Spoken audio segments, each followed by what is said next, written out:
The bright light of the sun flickered over us through the foliage above, as we excitedly ran along the trail that led to our secret swimming pond. Both of us had been through this path many times, so our speed didn't arouse any concern of us getting lost. Coming to the familiar fork in the trail, we stopped. The left path was longer, and through the trees we could see Boy Scouts about our age coming in our direction. The right path was a shorter distance to the pond, so it seemed like the obvious option. As we were about to launch into a sprint, we stopped and glared down the path. An old man came into our view, tucking an unseen object into a dark, long trench coat. He hastily walked towards us.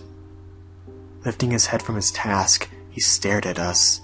His pace quickened, his eyes looked dark and unforgiving, with a glint to them that could drive you mad.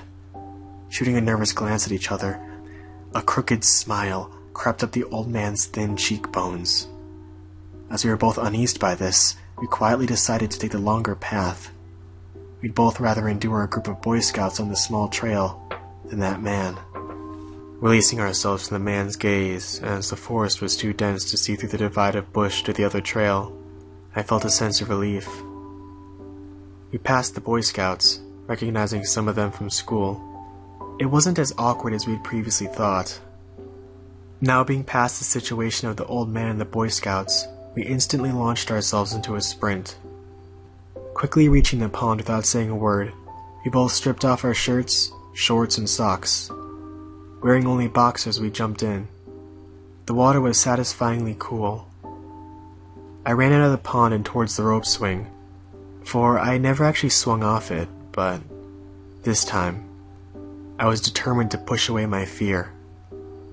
Firmly holding the thick rope in both hands, I closed my eyes and took a deep breath. As I opened them, I launched myself into the air, suspended by the rope. Everything felt like it was in slow motion.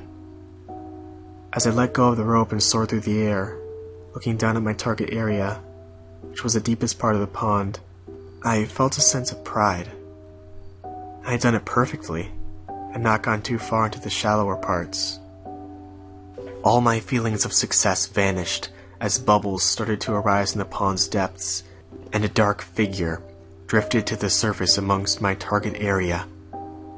In a split second, I made out a human body and face. Its eye sockets lay open and empty, a pale expression of pain and remorse draped on its face. I let out a sharp scream as I collided with the body. Word of this incident spread around our small town like wildfire. The police had been in our secret pond for days, trying to find evidence to pin this on someone, to no avail. The body belonged to a woman who was extremely involved within the borders of our town. Everyone was devastated. The next day, our small community took another blow. Crying families and missing persons posters littered the town, bearing 7 pictures of the boys we passed on the trail. I've told the police about the old man. That spark in his eyes is burned into my mind. That crooked smile painfully echoes through my thoughts every time I picture it. The police sketch of the man is posted all over town as well, and no one seems to even slightly recognize him.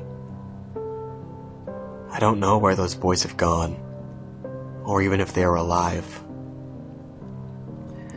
But I do know one thing. That old man, that monster, wasn't simply just out for a walk on that horrible, horrible summer day.